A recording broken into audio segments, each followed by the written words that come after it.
18 साल का माधव अपनी कोचिंग क्लास में बैठा था जब उसके साथ ये हो गया। An 18-year-old boy died on the spot while attending a class. He suffered a sudden heart attack.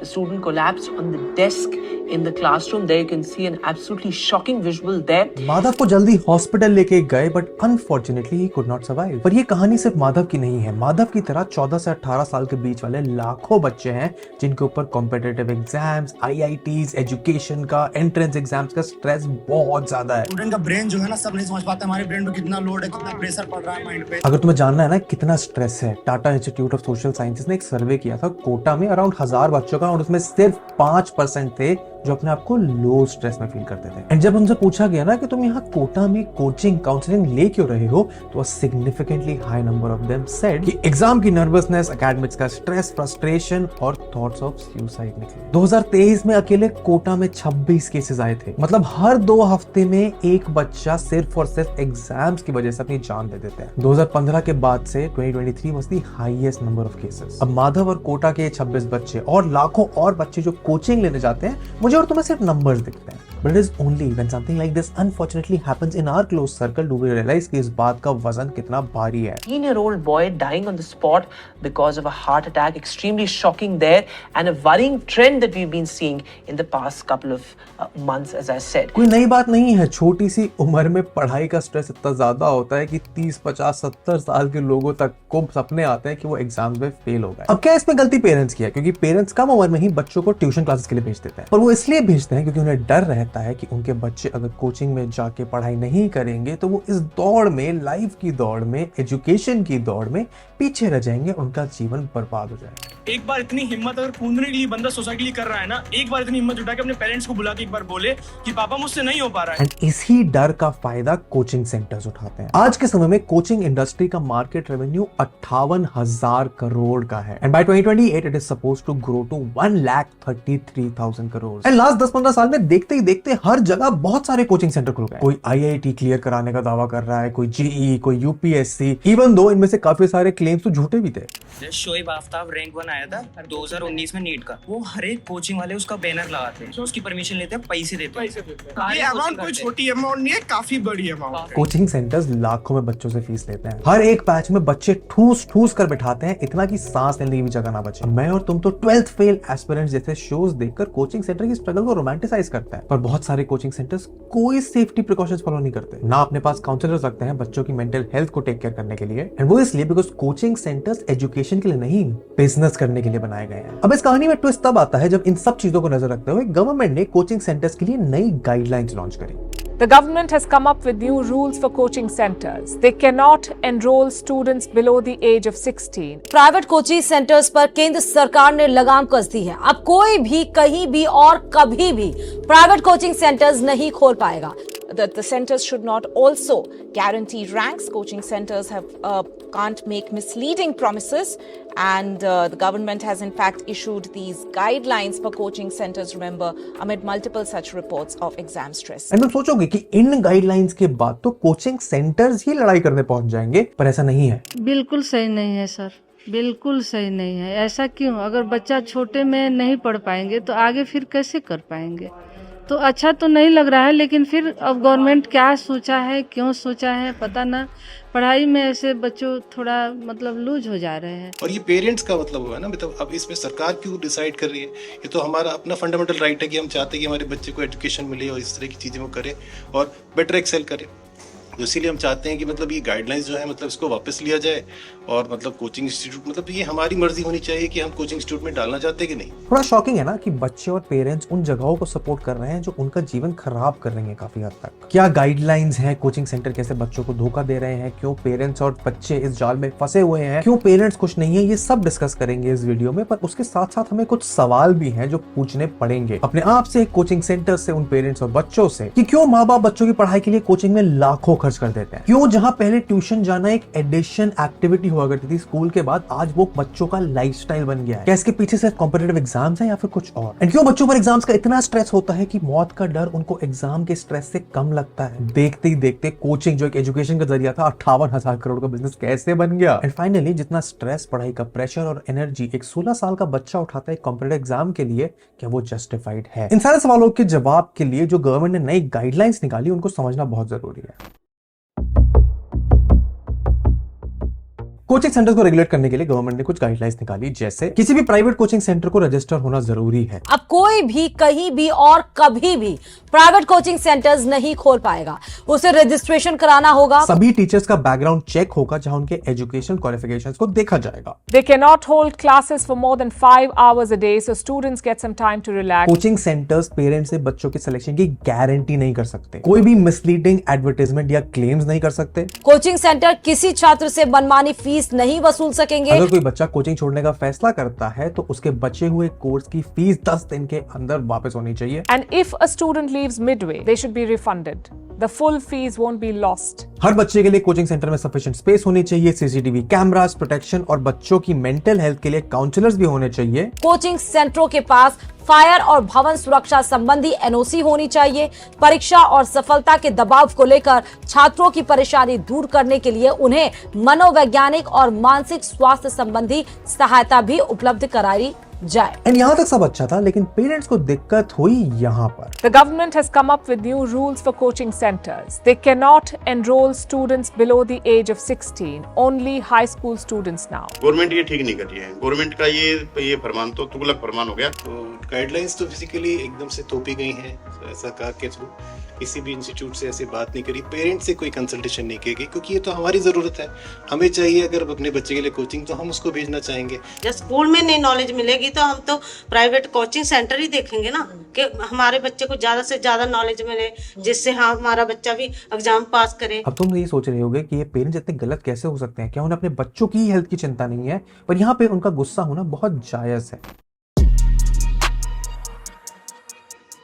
हर माँ बाप चाहता है कि उसका बच्चा अच्छी एजुकेशन लेकर तरक्की करे। आज की दुनिया में सक्सेसफुल होने के लिए एक बच्चे को पढ़ा लिखा होना बहुत जरूरी है। इसके लिए पेरेंट्स अपने बच्चों को अच्छे स्कूल में डालने के लिए पूरी मेहनत करते हैं। दिल्ली के टॉप स्कूल्स में डोनेशंस जाती हैं मल्टीपल टेंस ऑफ लैक्स में, ताकि उनके बच्चे का स्कूल में एडमिशन हो। लेकिन चाहे स्कूल कितना भी अच्छा हो, पेरेंट्स और बच्चों दोनों को पता है कि सिर्फ एक अच्छा स्कूल इज नॉट इनफ अगर आपको टॉप के मेडिकल इंजीनियरिंग कॉलेज में जाना है तो। प्राइवेट स्कूल जब हम अपने बच्चे को भेजते हैं तो हमारे पास फीस देने के अलावा कोई ऑप्शन नहीं होता है, कोई और हमारे पास विकल्प नहीं है, क्योंकि आपको स्कूल की फीस तो देनी ही देनी है। अगर स्कूल अगर ठीक है, गवर्नमेंट इस पे जोर दे, कोचिंग सेंटर को बंद करना चाहती है और स्कूल पे ध्यान नहीं देना चाहती, तो बच्चे कहाँ जाएंगे बताइए आप? कहाँ जाएंगे बताइए, सरकार बताइए ना कहाँ जाएंगे। 12 लाख बच्चे IIT JEE का एग्जाम देते हैं, जिसमें से 10,000 यानी कि 1% से भी कम को टॉप IIT में जाने का मौका मिलता है। और वहीं हर साल 20 लाख नीट का एग्जाम देने वाले लोगों के लिए सिर्फ 90,000 सीटें हैं। एंड इसी कट थ्रोट कंपटीशन में सरवाइव करने के लिए माँ बाप अपने बच्चों की एजुकेशन, उनके फ्यूचर, उनकी सक्सेस के लिए लाखों रुपए इन कोचिंग सेंटर्स को देने के लिए तैयार हो जाते हैं, बिकॉज यही कोचिंग सेंटर्स हैं जो उनको क्लेम करते हैं कि हम आपके बच्चे को आगे लेके जाएंगे। मेरा माइंड ये स्टैट पढ़ के तब ब्लो हुआ कि फैमिलीज अपनी 1/3 से ज्यादा इनकम, 33% ज्यादा इनकम कोचिंग सेंटर्स को दे देते हैं। और सरप्राइजिंग बात यह है कि बहुत छोटी स्टेज से स्टार्ट हो जाता है। नेशनल सैंपल सर्वे के अकॉर्डिंग 7 करोड़ बच्चे ट्यूशन लेते हैं। ये फोटो 5 साल के कनिष्क की है, जिसकी मम्मी ने उसका ट्यूशन लगा रखा है, ये कहते कहते कि जब तक वो 9-10 तक पहुंचेगा उसको कंपटीशन की आदत हो जाएगी। एंड आई नो बहुत सारे लोग इसके बारे में मजाक करते हैं, पर कनिष्क की कहानी is the ground reality. Kanishka जैसे और लाखों करोड़ों बच्चों का फ्यूचर बचपन में डिसाइड हो जाता है कि या तो वो इंजीनियर बनेंगे, डॉक्टर। एंड इसी डिसीजन के अकॉर्डिंग उनकी आगे की तैयारी होती है। कोचिंग सेंटर 6 से लेके 10 तक के फाउंडेशनल कोर्सेज प्रोवाइड करता है, ये प्रॉमिस करते हुए कि जब तक बच्चा 12 तक पहुंचेगा उसकी तैयारी इतनी अच्छी हो जाएगी कि वो कोई भी कॉम्पिटिटिव एग्जाम क्रैक कर लेगा। 10th के बाद तो बच्चे डमी स्कूल्स भी लेते हैं, जहां उन्हें सिर्फ प्रैक्टिकल एग्जाम्स के लिए स्कूल जाना होता है, एंड बाकी का पूरा टाइम वो कोचिंग सेंटर में पढ़ाई करते हुए निकाल देते हैं। अब पेरेंट्स की नजर में तो वो सब कुछ ठीक कर रहे हैं, अच्छे से अच्छी जगह भेजने के लिए अच्छे से अच्छा पैसा लगा रहे हैं, लेकिन वो इस बात से अनजान रहते हैं कि कोचिंग सेंटर्स उनके बच्चों के फायदे से ज्यादा सिर्फ अपना फायदा देख रहे हैं। राजस्थान के कोटा में डॉक्टर इंजीनियर बनाने वाले एक बड़े इंस्टीट्यूट के डायरेक्टर शिक्षकों को अपनी उंगली पर नचाने का दावा करते हैं और शिक्षकों को धमकी देते हैं। फील्ड का डॉन हूं मैं। किस फील्ड का? इस कोचिंग इंडस्ट्री का। अब तुम्हें अंदाजा देने के लिए कि कोचिंग का बिजनेस कितना बड़ा है और ये इतना बड़ा बना कैसे, स्टार्ट करते हैं इस फैक्ट से। In 2021, 40% of Indian children opted for tuitions, and the number rises significantly in high school. 83% of high school students in India go to tuition outside school. माँ बाप जब अखबारों में न्यूज पढ़ते हैं ना कि किसी रिक्शे वाले का बेटा IIT क्रैक करके गूगल में 1 करोड़ का पैकेज लेके सेट हो गया है, तो उनकी भी अपने बच्चों से उम्मीदें बढ़ जाती हैं। एक्चुअली बहुत ज्यादा मुश्किल नहीं था, बट हाँ इतना बड़ा एक्सपेक्टेशन भी नहीं था मेरे को पहले, बट बस प्रिपरेशन करता गया और हो गया। पहले ही माँ बाप को टेंशन होती है कि उनका बच्चा अच्छी पढ़ाई करके अच्छा सक्सेसफुल इंसान बने, और इसी उम्मीद और डर का फायदा कोचिंग इंस्टीट्यूशन उठाते हैं। अक्सर कोचिंग सेंटर वालों को पता होता है कि किस बच्चे में कितना कैलिबर है और वो एग्जाम्स क्लियर कर पाएगा या नहीं, लेकिन वो उम्मीद हर किसी को देता है। ऐसे ऐसे वादे करते हैं कि बच्चे और माँ बाप दोनों की उम्मीदें इतनी ऊपर चली जाए कि यहाँ एडमिशन हो गया तो कंपटीशन में सिलेक्शन पक्का है। द सैड थिंग इज कि इस सब की रियलिटी बच्चों को सिर्फ बाद में पता चलती है। जो टेंशन देख रहे हैं ना जिस तरीके से, उस तरीके से लग रहा है बेकार इधर आ गए। सच बच्चे तो चाहते हैं कि मैं ये करूं, बट बच्चे ये नहीं जानते कि मेरा माइंड उस तरह मैच्योर अभी नहीं है, लेकिन वो तो सबके देखा देखी बच्चे आ गए। कोचिंग इंस्टीट्यूट्स दो तरीके के बच्चों को पढ़ाते हैं, एक जिनसे वो पैसे लेते हैं और दूसरे जिन्हें वो पैसे देते हैं, रैंकर्स एंड बैंकर्स। जहां रैंकर्स इंस्टीट्यूशन का फेज बढ़ते हैं, उनके सिलेक्शन की होर्डिंग शहर शहर में लगते हैं, उन्हीं रैंकर्स को देखकर वो बच्चे कोचिंग इंस्टीट्यूशन से अपनी उम्मीद बांधते हैं और उस इंस्टीट्यूट के लिए बैंकर्स बन जाते हैं। इन इंस्टीट्यूशंस की नजर उन बच्चों पर रहती है जो एकेडमिकली स्ट्रांग होती है और उन इंस्टीट्यूशंस के लिए रैंक निकाल कर ला सकता है। कोई टीचर रैंक नहीं निकालता। एक टीचर जो होता है वो 1000 बच्चों को पढ़ाता है, अच्छा टीचर 1000 बच्चों को पढ़ाता ही पढ़ाता है, उनमें से एक बच्चा रैंक निकाल लाता है। 10th में इनके NTSC के पेपर होते हैं, इनके KVPY होंगे, इनके ओलंपियाड्स होंगे। जो बच्चा गोल्ड मेडल ले आएगा, जो फर्स्ट रैंक ले आएगा, कोचिंग इंस्टीट्यूट्स ऐसे बैठे होते हैं, इसको मैं पकड़ूंगा, इसको मैं पकड़ूंगा, इसको मैं पकड़ूंगा। मैंने ऐसे ऐसे इंसिडेंट सुने हैं जहां पे उस बच्चे को अपने इंस्टीट्यूट में पढ़ाने के लिए पैसे दिए जा रहे हैं कि तू यहाँ पे आ। उस बच्चे को ये टॉप फैसिलिटी देते हैं, अलग अलग सब्जेक्ट के लिए अलग अलग टीचर्स असाइन करे जाते हैं। अब इन टीचर्स का भी सैलरी पैकेज करोड़ों का होता है, पर रैंकर्स बच्चों को अलग पढ़ाया जाता है, कई बार तो उनको होटल्स तक में रुकाया जाता है। कि अगर किसी बच्चे का प्रीलिम्स क्लियर हो गया या मेंस में उसके कुछ भी क्लियर हो गया, उसके हाई रैंक्स आ रहे हैं, मार्क्स आ रहे हैं किसी भी कोचिंग में, तो वहाँ पे टेस्ट फ्री कर दे, या वो स्पेशल क्लासेस जो बच्चे को देते हैं या टीचर्स या फिर लाइब्रेरी देते हैं। Yes sir, not only library, food, even accommodation. Yes sir. Diamond hotel करके कुछ है, उसमें सारी फैसिलिटी देता है, सारे एक्सपेंसेस वो खुद उठाता है एलन अपनी कोचिंग के बच्चों का जिनका अच्छा रैंक आता है। जो उस एलन के उस बैच के टॉप 100 स्टूडेंट्स, जो परफेक्ट प्लेयर्स है, जो उनके लिए रैंक ले आएगा, जो उनके लिए एडवर्टाइजमेंट का कारण बनेगा, उस पे वो लोग काफी इन्वेस्ट करते हैं। पर किसी एवरेज बच्चे को अपने एडमिशन के टाइम पे सबका अंदाजा नहीं होता है, क्योंकि जो एडवर्टाइजमेंट्स और रैंक्स देखकर बच्चे कोचिंग इंस्टीट्यूशन में आते हैं, कई बार वो फेक भी होते हैं। एक ही बच्चे की फोटो बहुत सारे इंस्टीट्यूशंस यूज करते हैं। एवरेज बच्चों को बैचेस में सॉर्ट करा जाता है। अच्छे एवरेज बच्चों को टॉप बैच में, जहां उनको टॉप के टीचर्स और डाउट सॉल्विंग की बेटर अपॉर्चुनिटीज मिलेंगी, और लोअर देन एवरेज बच्चों को लोअर बैचेस में, जहां उन्हें बिलो एवरेज टीचर्स भी मिलेंगे। बेकार टीचर्स बच्चों को समझा नहीं पाते हैं अच्छे से, बच्चे खुद में कमियां देखने लग जाते हैं, धीरे धीरे बच्चों को कॉन्फिडेंस गिरने लगता है, बच्चे दुनिया से कट जाते हैं, उनकी लाइफ सिर्फ एक पेपर के अराउंड रिवॉल्व करने लगती है। उनको बार बार बोला जाता है कि बस ये पेपर अच्छे से दे दो, फिर सब सही है, और अच्छा परफॉर्म करने के लिए बाकी दोस्ती वगैरह सब भूल जाओ। एंड 16 साल के बच्चे इस एग्जाम के प्रेशर में दुनिया से कट जाते हैं। मुझे कभी कभी ऐसा भी लग सकता है कि अरे यार ये बच्चे इतना अच्छा कर रहे हैं, मैं कुछ नहीं कर पा रहा हूँ, मेरा क्या होगा, मेरा तो कुछ भी नहीं हो सकता। तो इस बार भी नहीं हुआ, अगली बार भी नहीं हुआ, फैमिली और बाहर वाले भी यही कहते हैं कि तुमसे नहीं होगा, अगली साल भी वही होता है, उसके अगले साल भी तो 3 साल हो जाते हैं, वही प्रेशर आप किसी को करते हुए देखा, वही डिप्रेशन, वही ये सब होता है। इस सब में फंसने के बाद ना बच्चों का सारा टाइम सिर्फ कोचिंग में निकल जाता है। सोशल लाइफ और स्पोर्ट्स तो छोड़ो, बच्चों के पास सेल्फ स्टडी का टाइम नहीं बचता। ये सारा बोझ कोई बच्चा अकेले झेलता है, अपने माँ बाप को बताने की हिम्मत नहीं रखता, बिकॉज माँ बाप के इतने पैसे लगे हुए हैं। कौन समझेगा? अच्छा बताइए, आपके पेरेंट्स आपको कोटा भेज दिए पढ़ने के लिए, अगर आप उनको एक्सक्यूज देंगे तो कहेंगे बच्चे पढ़ने में नहीं लग रहा है, इस वजह से एक्सक्यूज दे रहे हैं। आप एक बार एक्सक्यूज देंगे, 2 बार एक्सक्यूज देंगे, बार बार एक्सक्यूज भी नहीं दे सकते ना अपने पेरेंट्स को कि पापा ये प्रॉब्लम हो गई, पापा हमको ये प्रॉब्लम हो गई। वो कह रहे बेटा पैसा भेज रहे हैं, आप अपनी स्वयं से रिस्पॉन्सिबिलिटी उठाइए, आप पढ़ाई कीजिए। कितनी बार आप अपने पेरेंट्स को एक्सप्लेन करेंगे? IIT की उम्मीद हटा के शायद NIT पे आ जाएगा, एंड अपनी रियलिटी और ग्रिम होते देखते देखते बस इस उम्मीद में रहता है कि कोई भी अच्छा ठीक ठाक कॉलेज मिल जाए। लेकिन कोचिंग सेंटर्स को इससे बिल्कुल फर्क नहीं पड़ता। उनके लिए उनके रैंकर्स रैंक निकालने के लिए रेडी रहते हैं, रैंक्स आती हैं और उनको क्लेम भी करते हैं। यहाँ तक कि वो उन रैंकर्स को भी क्लेम कर देते हैं जिनको उन्होंने पढ़ाया भी नहीं, बस ये कह के उसने हमारा मटेरियल यूज करा था। बस भूल जाते हैं तो उन बच्चों को जिनको उन्होंने उम्मीदें दिखाई थी। ये जानते हुए भी कि टॉप 1% में सेलेक्ट होने का मतलब यही है कि 99% नहीं होंगे, और उन्हीं में हमें ये सुसाइड केसेस देखने को मिलते हैं। 5th फ्लोर पे एक दोस्त रहता था हमारा विशाल, उसके जस्ट बगल एक लड़का रहता था, सृजित 3 में पढ़ता था, सृजित 3 की बिल्डिंग में पढ़ता था। वो पूरे फैसिलिटी, एक स्प्रिंग वाले फैन लगे हैं, उसने हाथ को पीछे बांधा, मुंह में पॉलीथीन ली और बेहोशी की गोलियां खाई, वो लेट गया। ना वो हैंग हुआ, ना वो जंप लिया, आप सारी व्यवस्था किया, वो मुंह में पॉलीथीन लगा लिया। आप क्या कर रहे हैं? और ये साइकिल फिर शुरू हो जाती है अगले साल। What is funny and sad is कि रैंकर्स के पीछे तो सारे इंस्टीट्यूशंस भागते हैं कि ये हमारा बच्चा है, ये हमारा बच्चा है, पर ये जो एक्सट्रीम केसेस होते हैं ना, ये सिर्फ एक साल की स्टेटिस्टिक बन के रह जाते हैं। एंड वहीं पेरेंट्स कंफ्यूज रह जाते हैं कि हमने तो अपने बच्चे को सब दिया, उसको दूसरे शहर में पढ़ने के लिए भेजा, अच्छी फीस दी, and it is only when the extreme happens that the parents realize कि ये एग्जाम इतना भी बड़ा नहीं था कि इसके लिए हमने अपना बच्चा खो दिया।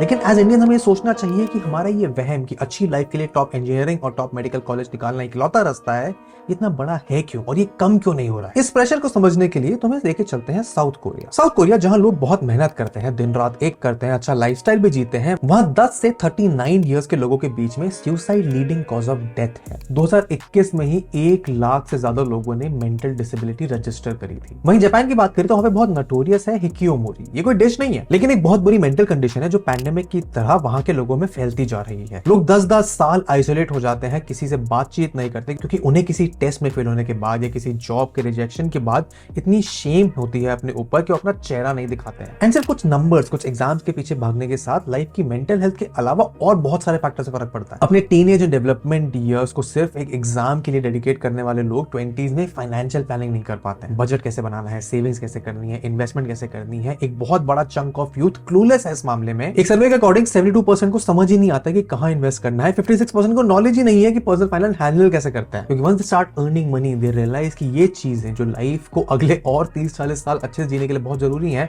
ना स्कूल में सीखने को मिली, ना घर वालों ने सिखाई और ना कोचिंग सेंटर्स ने। एंड तुम क्या उम्मीद करोगे, जो इंसान अपने डेवलपमेंट ईयर्स में सोसाइटी से कट ऑफ रहेगा, उसको एग्जाम की पढ़ाई करनी है, उसकी सोशल स्किल्स कैसी होंगी? People in their 20s have difficulties making connections. Group में अपना ओपिनियन रखना नहीं आता, स्टेज पर खड़े होकर 50 लोगों के बीच में बोलना दूर की बात, लोगों को कॉन्वर्सेशन स्टार्ट करना नहीं आता, दूसरे जेंडर से कैसे बात करें, कनेक्शन बनाएं, एम्पैथाइज करें, ये सारी बेसिक इंटरपर्सनल फंडामेंटल स्किल्स जो एक अच्छा जीवन जीने के लिए जरूरी है, वो उनके पास होती ही नहीं है। लोगों का इमोशनल क्वेश्चन वीक हो जाता है, क्योंकि जब उनको ग्रोथ ईयर्स में सिर्फ रोट लर्निंग करना सिखाया जाता है, उनको अपने इमोशंस को कन्वे, बैलेंस कैसे करना है समझ ही नहीं आता। एक और स्टडी के according Indians come in the bottom 3 nationalities for being socially mindful. इसके अलावा भी बहुत चीजें होती हैं जो एक पढ़ता बच्चा कोचिंग और एग्जाम के स्ट्रेस में मिस आउट कर जाता है। एंड हो सकता है ये सब जस्टिफाइड हो, बिकॉज एक अच्छा टॉप मेडिकल इंजीनियरिंग कॉलेज मिलने के बाद तो लाइफ सेट है। और इज इट? क्योंकि ऐसा तो नहीं है कि लाइफ में सक्सेसफुल होने के लिए सिर्फ इंजीनियर या डॉक्टर ही बनना जरूरी है। दो चीजों का ध्यान रखना जरूरी है। Engineers, doctors very well respected occupations, पर ये मानना कि जो इंसान डॉक्टर और इंजीनियर नहीं है वो अच्छी लाइफ नहीं जी सकता, ये सिर्फ एक बेवकूफी नहीं है। ये दर्शाता है कि हमारी कॉमन जनता में कितनी लैक ऑफ अवेयरनेस है about the opportunities in the world. मैं ये नहीं कह रहा कि आईटी खराब है या एम्स खराब है या फिर कोचिंग इंडस्ट्री से हेल्प नहीं मिलती, बट सिर्फ कंपटीशन में धकेलने की बजाय हमें उन अपॉर्चुनिटीज पे और बच्चे के डेवलपमेंट के उन एस्पेक्ट पे ध्यान देना चाहिए कि regardless of whatever success failures they get in life, उनके पास वो स्किल सेट्स, वो माइंडसेट, वो पर्सनालिटी है कि वो बच्चा केपेबल हो एक अच्छा खुश फ्यूचर में जीवन जीने के लिए। क्योंकि पेरेंट्स ने अपनी लैक ऑफ अवेयरनेस के चक्कर में नंबर ऑफ अपॉर्चुनिटीज अपने बच्चों के लिए लिमिट कर दी है। उनको लगता है कि सिर्फ जेईई और नीट ही एग्जाम्स है, कंपटीशन है जहां से बच्चा आगे बढ़ सकता है। एंड कंपटीशन इतना बढ़ गया है कि 6 साल के बच्चों को आईटी के लिए ट्यूशन लगाया जा रहा है, उस उम्र में जहां उनको क्रिएटिविटी, खेलने पे फोकस करना चाहिए। इसको और अच्छे समझाने के लिए तुम्हें फिनलैंड लेके चलते हैं, जो माना जाता है दुनिया में बेस्ट अपने एजुकेशन सिस्टम के लिए। उसके कुछ रीजन, वहां कोई स्टैंडर्डाइज टेस्ट नहीं होते हैं जैसे हमारे यहाँ हाफ ईयरली और फाइनल्स होते हैं। टीचर्स इंडिविजुअली बच्चों की स्ट्रेंथ और वीकनेस को टेस्ट करके ग्रेड देते हैं, तो कंपैरिजन और कंपटीशन की भावना बच्चों में आती ही नहीं है। वहां बच्चे कंपीट नहीं, कोऑपरेट करते हैं। ग्रुप प्रोजेक्ट दिए जाते हैं जहां बच्चों को टीम अप करके एक ऑब्जेक्टिव क्लियर करना होता है। एंड वहां पे टीचर्स का टेस्ट सबसे ज्यादा रेप्यूटेड और हार्ड माना जाता है। Teaching programs are the most rigorous programs in that country. In fact हमारे यहाँ जहां 6 साल के बच्चे आईटी की ट्यूशन लेते हैं, वो बच्चे पढ़ना ही लेट स्टार्ट करते हैं 7 साल की उम्र से। वो सिर्फ इसलिए ताकि बच्चों को ठीक से डेवलप होने का टाइम मिले। एंड इंडियन एजुकेशन सिस्टम कहीं ना कहीं बच्चों को बचपन से रोबोट की तरह काम करवाना शुरू कर देता है। ज्यादा नहीं बोलना है क्लास में, ज्यादा सवाल जवाब नहीं करना है, आपके एक्स्ट्रा करिकुलर के ऑप्शंस लिमिटेड है। तुम इस बात को समझ सकते हो कि मेरे स्कूल में मेरे हफ्ते में से 2 पीटी पीरियड्स हुआ करते थे, उसमें से भी एक कभी कभी मैथ्स के सर ले जाते थे। लेकिन पहले टाइम में इंडिया में ऐसा नहीं था। गुरुकुल सिस्टम को हम बहुत हाईली रिगार्ड करते इसलिए है बिकॉज वहां बच्चों की ओवरऑल डेवलपमेंट पे फोकस करा जाता है। Essential teachings were in subjects like language, science, maths through group discussion, self learning. And इतना ही नहीं, focus was also given to art, sports, craft, singing, जो बच्चों की इंटेलिजेंस और क्रिटिकल थिंकिंग को डेवलप करता है। लेकिन आज के समय में ये सब मिसिंग है। हाँ, नई एजुकेशन पॉलिसी आ रही है, गवर्नमेंट कोशिश कर रही है कि सब बदला जाए,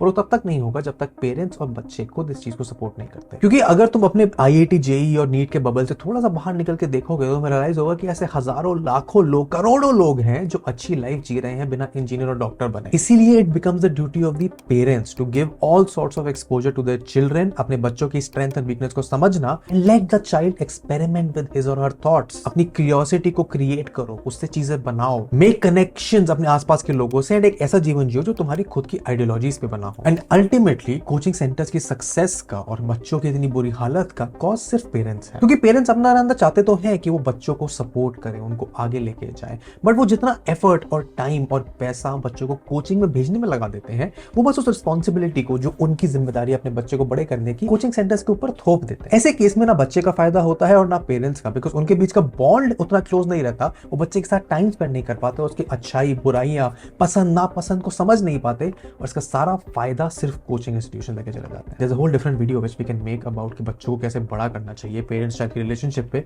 but maybe if you want that video नीचे कमेंट करो, कभी और बनाएंगे। एंड अगर तुम कोचिंग इंडस्ट्री से परेशान बच्चे या पेरेंट हो तो बस इतना समझो कि कोई एग्जाम, कोई पैसा, कोई life is not worth more than your own happiness and mental health. Thank you so much watching it till the end. यहाँ पे एक प्लेलिस्ट है, पे तुम्हें और ऐसी वीडियोस मिलेंगी। हम ऐसी वीडियोस हफ्ते में लेके आते रहते हैं। चैनल को सब्सक्राइब करो, वीडियो को लाइक करो, and I will see you in the next one. Good bye.